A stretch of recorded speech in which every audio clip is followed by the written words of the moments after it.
also going to have questions and answers for most of our talks, so we're counting on your questions. My name is Bruno Silva, and let me introduce the next talk.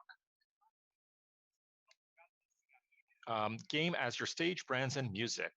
Carlos Estigarribia, head of country management of Lockwood Publishing, developer of Avakin Life, and Julio Vieitez, CEO of Level Up, will explain how brands and artists are entering the gaming world after young audiences and tell us about some success cases. So this will be translated into English.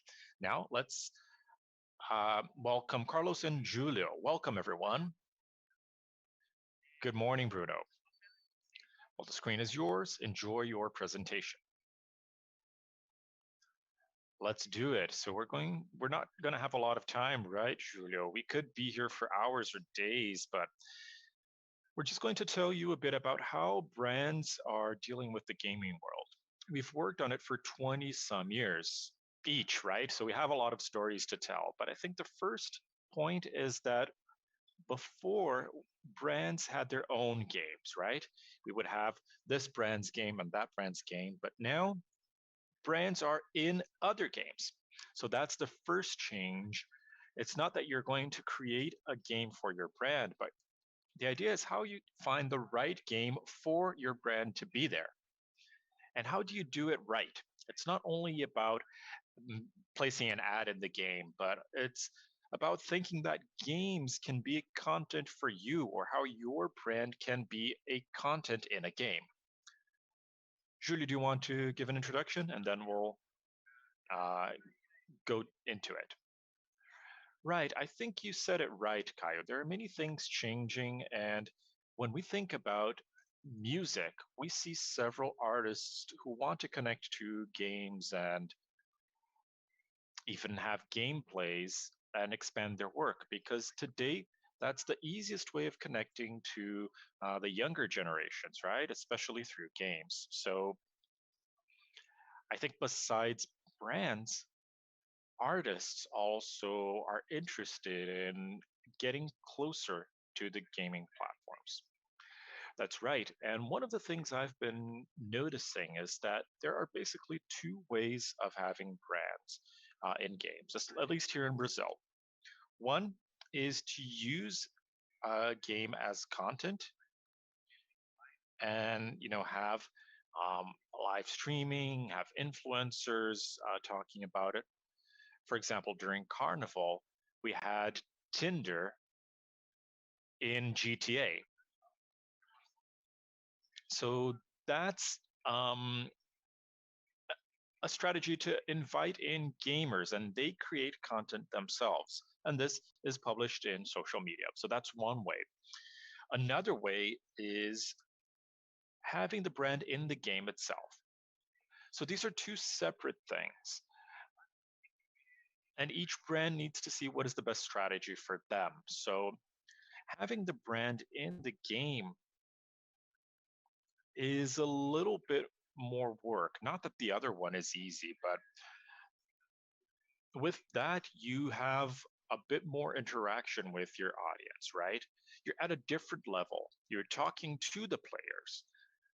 But we do have to underscore that there are these two strategies, and that brands have to figure out which one will work best for their targets.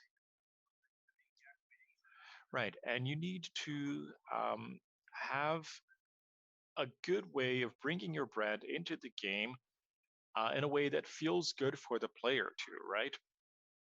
I know that's basic, but it's important to remember. You have to think from the player's point of view. If that is going to be relevant for them, then better it is, the better it will be for the brand and for the game and for everyone. But if it doesn't fit the game, then it will not be as relevant. But there's a point I wanted to raise, which I think will be important, which is how developers are open towards this kind of action, right? If we started some initiatives in the past, probably developers would say, well, it's not worth having that much work for this kind of event. But they are much more open today, aren't they? That's right. I think it's easier today. For example, in our case, our game is a little world where you have social interactions. So we didn't think about this before, but once we started seeing that brands wanted to be in Avakin, we started thinking, well, how can we make it work? And it's sort of like when uh, on TikTok, people say, don't make ads, but make a TikTok. What we tell brands is don't think about your content as an ad, as a banner in our game. Think about how you can make content for this audience. When you think about it like that, even if you don't think your game connects to your brand, you can find angles in which it fits, right? For example, Free Fire, you might think, well, this is a shooting game. So what can you do? Well, you can include music. There are angles in which you can go in, but you always have to bring in some content, right? You're never going to only have a banner or a poster for a brand in a background. That's not fun. People are going to see that and think, well, whatever. So we need to think about content. Publishers today have realized that as well. Brands really help for people to reach a, a target that doesn't even know that the game exists, but they get to it through the brand. So this is like a win-win situation, right? It's good for the brand, but it's also good for the games. It really does expand your user base. Well, I have a couple of cases that I wanted to mention. I think they're very relevant. One of them was DJ Alok in Free Fire. He was a player in the game, he became a character, and he also started streaming the game. He started playing and getting closer to this target. So, as you said, it's great for the game, it's great for the brand, and for the artist, it's a way of reaching a target that they might not reach otherwise. Without Free Fire, I mean, this target probably didn't know about DJ Alok that much, and he used the game as a platform to find a new audience. We also have the case of Julia B and other cases of artists who got closer to a new target through a game. That's right. With Avakin, we basically have one a month. So, what do artists see? It's not that you're just going to watch a concert online. We basically have an experience that includes the music. So, it could be just a traditional concert in which you go in and you see the stage, or it can be, a concert at the beach, at a penthouse. So, we really have to see what the artist wants to do. The idea is that they want to be in the game. They see it as a shortcut. Right now they can't have concerts because of the pandemic, but they don't see it only as that. It's not only an online concert, it's a way of reaching uh, the audience. So we had a lot of concerts in Brazil with several artists. And what did they see? First, like you said, they're reaching a new target. So when they have a concert, this is being played for the whole world. So it's a once in a lifetime chance of uh, reaching the world. And we also sell virtual items that are based on their brand. So that also monetizes their ad. Oftentimes, with their online concerts, this doesn't work. So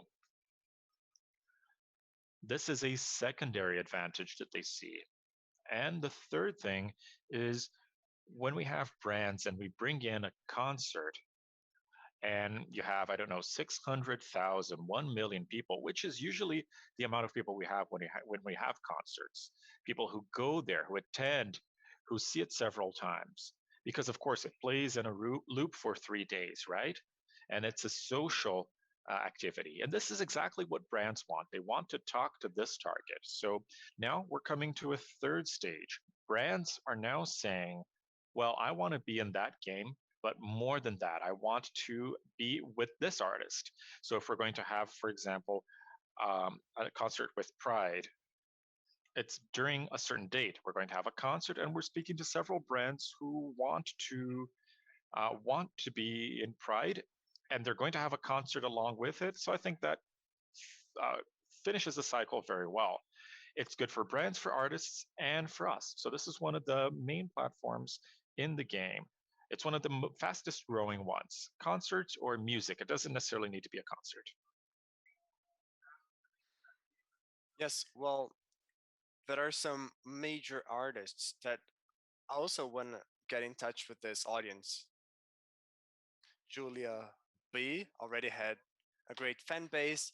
DJ Alok also had a great fan base before that. But think of Pablo Vittar and Anita. They're now starting going for online concerts because that's one of the ways through which they can reach a larger audience. Now, as you mentioned, it's important to think of this opportunity. Artists can reach different audiences from different regions of the world. I mean, when they perform in the game, this version will be available to different people at different countries. Yes, sure, we could do something, I mean, tailor made to Brazil, but that is not something we look for. What artists look for is to have a greater reach. You know, they want people in Russia or people in the US or people in Mexico to listen to them. So this is a great differentiator. That's, a bonus for them. When we get in touch with different brands, that's what we tell them. We got 2.5 billion players at our player base. That is great per se, 2.5 million players. Now, we got a user base all around the globe that is 4 times as much that a month and a half ago, we created this initiative that was tailor made to Brazil. It was a Boticario initiative, but we realized many players abroad started interacting with the brand, started posting about the brand, which is great. I mean, it's great for artists, but it's great for brands as well. Well, another great difference is how fast mobile content gets across. When you think of console and PC games, changes are not implemented that often. Now, when we see games growing for mobile devices, we realize these games are updated more frequently, and therefore we can have more local approaches, right? That's correct. Yes. There are three different levels to our game. The first one is the calendar. So we got the topic of the month. So every month we'll focus on a specific topic that may be of interest to brands or artists. In June, for example, we're going to have the local Brazilian June parties as a theme for the game. And as you mentioned, we usually launch new content to the game on Tuesdays and Fridays. New items, new environments, new apartments. And at the end of the day, players expect some new thing to the game those days. So they end up coming back to the game more often. So when we think of a marketing approach, we want something that will last for the whole month. And we want initiatives that allow us to publish this content little by little. Many other games make use of this approach. People usually think of Mother's Day or very specific dates. We can do that as well, but we can also come up with different dates that are tailor made to our games.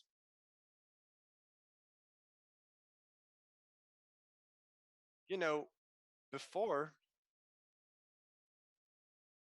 for consoles, I remember people would launch a new version of FIFA and people expected for that. They had high hopes for that version, but now we can include artists to the game. We can have their characters in the game, which it is a total game changer. And I think the same thing goes for brands.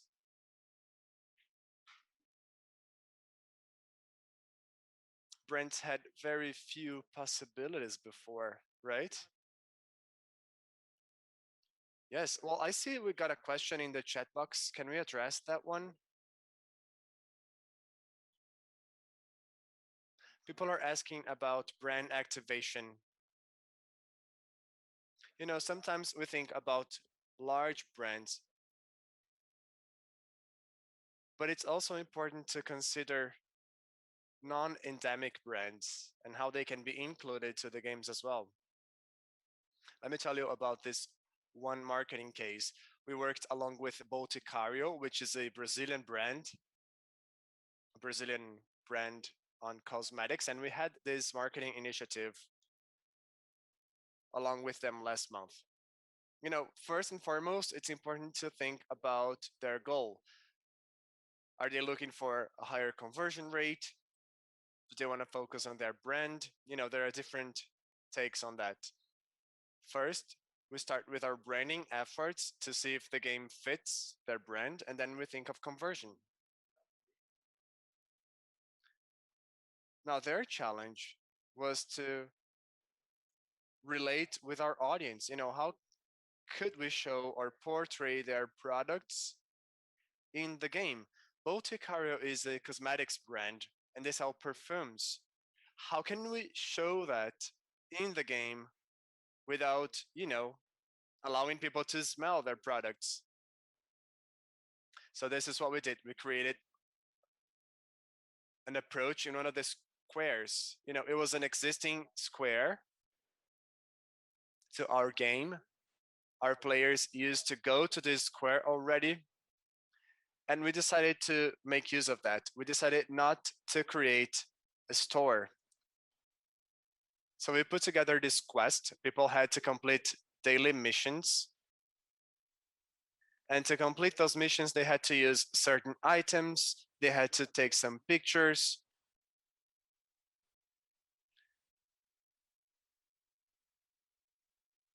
So we came up with beautiful items that did not exist before.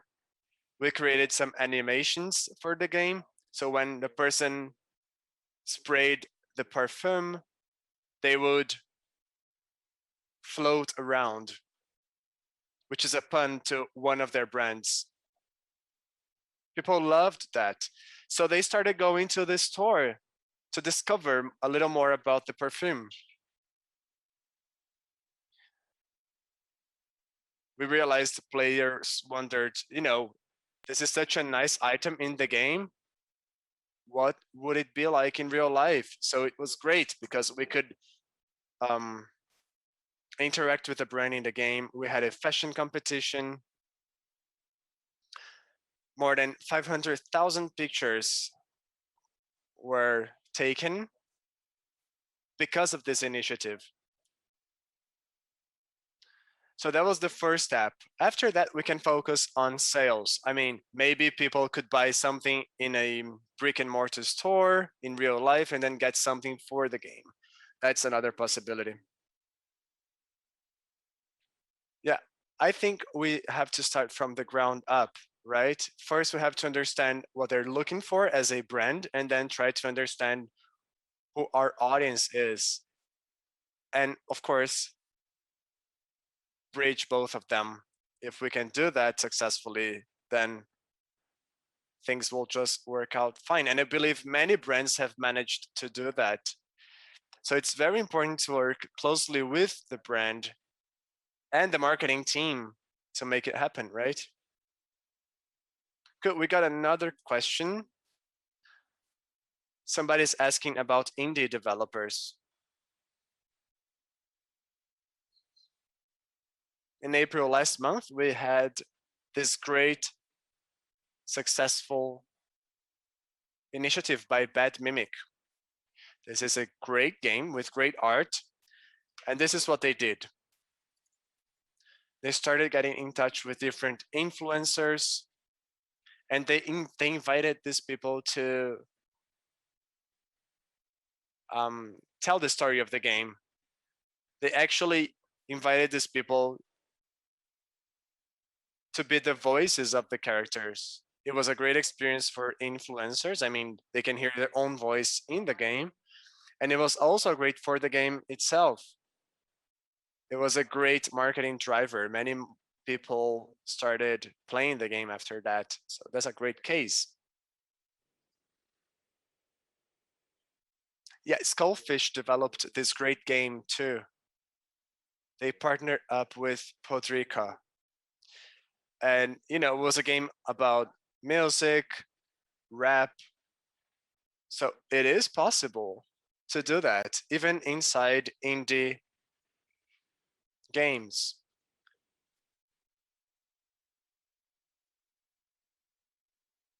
So yeah, these initiatives can be done by small studios too. All you have to do is get in touch with the brands, see if your game fits the brand, and vice versa. Now, someone is asking about local communities. What is their response to these brand initiatives? Well, for them, it was amazing. People loved it because it was just a different feeling. They didn't feel like we were just pushing the brand to the game. You know, they saw this initiative as just new content to the game, and I think that is the right way to go. Yeah, you know, that is true for any marketing initiative.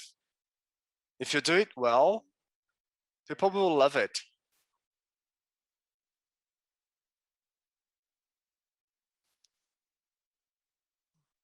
If it comes as a surprise, then users will love it.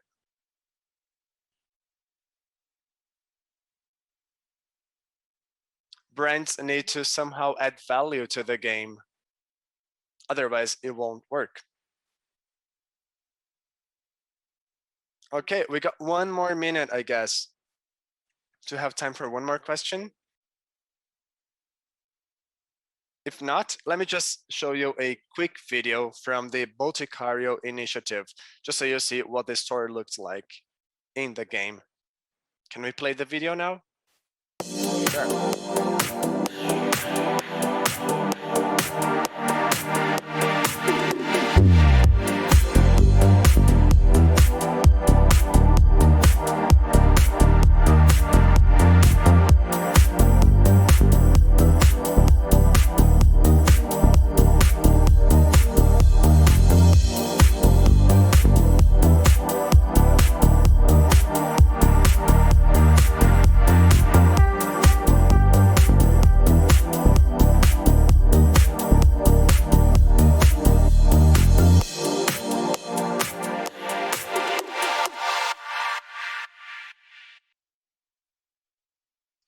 I guess you can see how beautiful this tour looked, right? Yeah, it was amazing.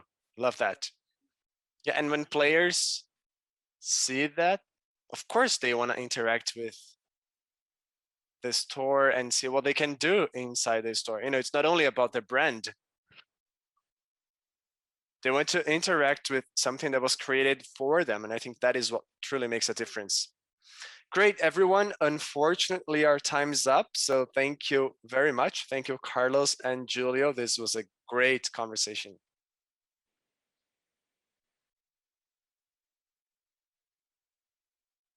Now, stay tuned. We got so much more to come at our festival. Don't forget to share this link, tag your friends, and invite everyone to attend these talks. And please like this video so that we can reach more people. We'll be back in 5 minutes for the next talk. Stay tuned. Big Festival 2021, the biggest games festival in Latin America.